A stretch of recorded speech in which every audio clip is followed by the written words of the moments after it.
Hello, everyone. It's Kimsey here, and I am so glad to be here.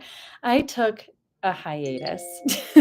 Some of you may have noticed, many of you probably didn't, but it was one of those things, I was just going to pause for a week or two and then was really, I think I shared this before, was really trying to evaluate my business, what's working, where can I be more effective with my time, etc. Long story short, I missed doing these lives. I missed sharing on social media. So I am back. And today I've got a topic for you that I think many people will be interested in, whether that is because you're tired all the time, you can't lose weight, you're trying to get pregnant, you are having menstrual cycle imbalances, struggle building muscle, depressed, anxious, constipated, whatever it might be. If those symptoms stand out to you, then you'll want to listen to this.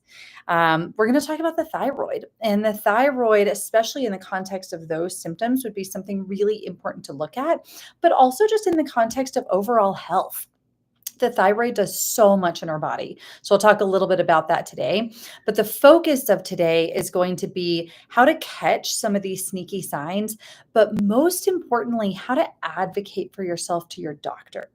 Oftentimes, people fly beneath the radar with hypothyroidism because the lab reference range for thyroid markers is just far too broad. It's far too broad. And secondly, an incomplete panel is run. And it's usually not the doctor's fault. It's because that's what insurance will cover.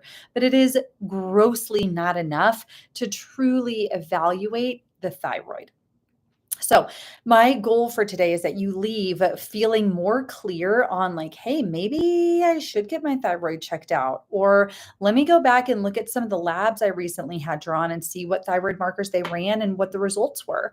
Or most importantly, be able to take this information to your doctor and say, I'm having these symptoms. I want these labs run. And then when you get the results back, you can look at it and say, are they outside of the functional range? Implying that indicating that there may be a suboptimal thyroid performance. I'll put it that way.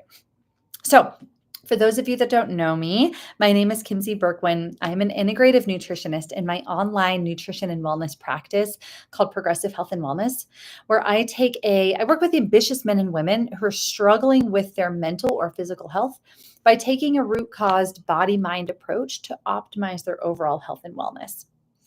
So the thyroid, in short, is a butterfly-shaped gland that sits at the base of the neck, and it does a lot in our body. So literally every cell in the body has a receptor for thyroid hormone.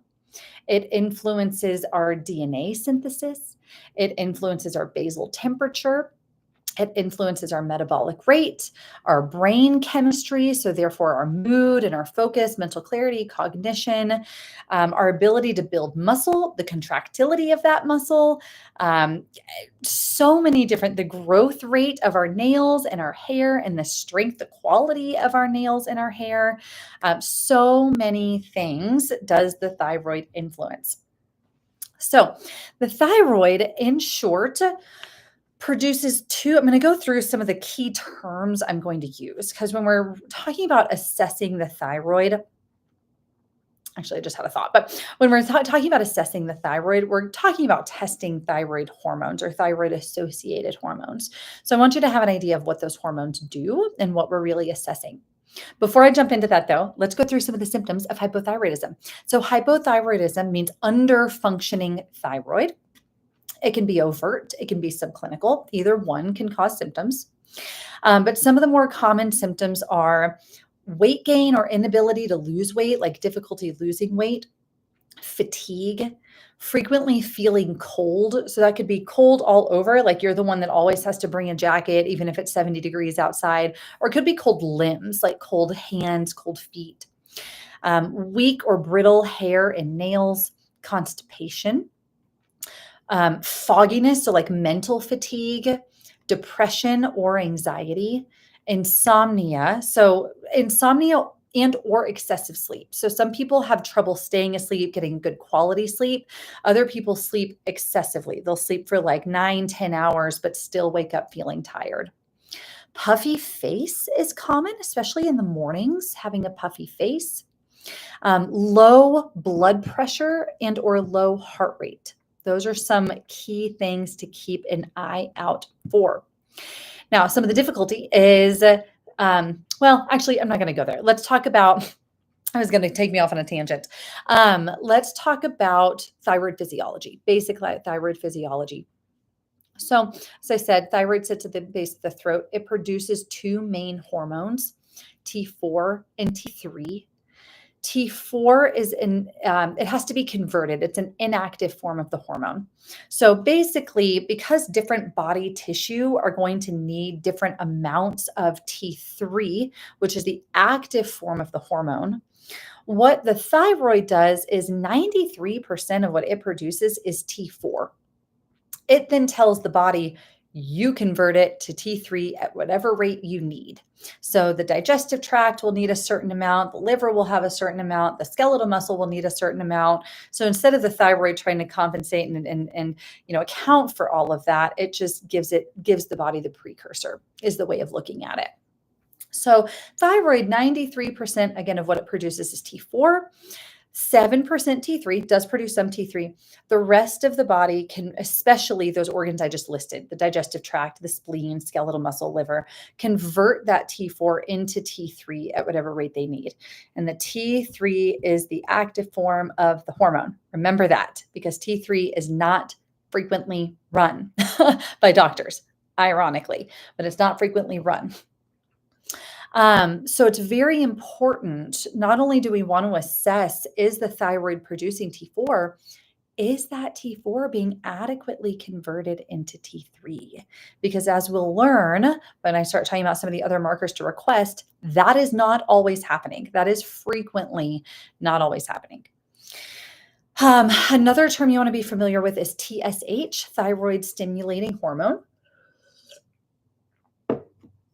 TSH is released by the pituitary, the brain, the pituitary, to the thyroid. It acts like a thermostat. So the brain, the pituitary, is constantly sensing blood levels of thyroid hormone. If the blood levels of thyroid hormone get too high, the thermostat turns down, right? So TSH decreases. The brain is saying, we have enough, don't produce more of your hormone. If thyroid hormone levels get too low, TSH increases, again, like a thermostat, right? TSH, the brain telling the thyroid, kick it up, we need more. And so that's kind of that's essentially how it works. So it's important to look at TSH because you want to see how is the brain communicating with the thyroid? Are there chronically, meaning like consistently upon different lab markers, elevated levels of TSH? If so, then the brain is essentially screaming at the thyroid, being like, what is going on down there? We need more of your hormone, produce more of your hormone. So that's the context for TSH. So we've talked about TSH, T4, T3. And I'm not going to get too much into this, but I should clarify there's free T4 and total T4, free T3 and total T3. Basically, we're primarily looking at free T3 and free T4 because those are bioavailable. Think of it like these hormones are circulating through the blood, right? So they come out from the thyroid, they circulate through the blood.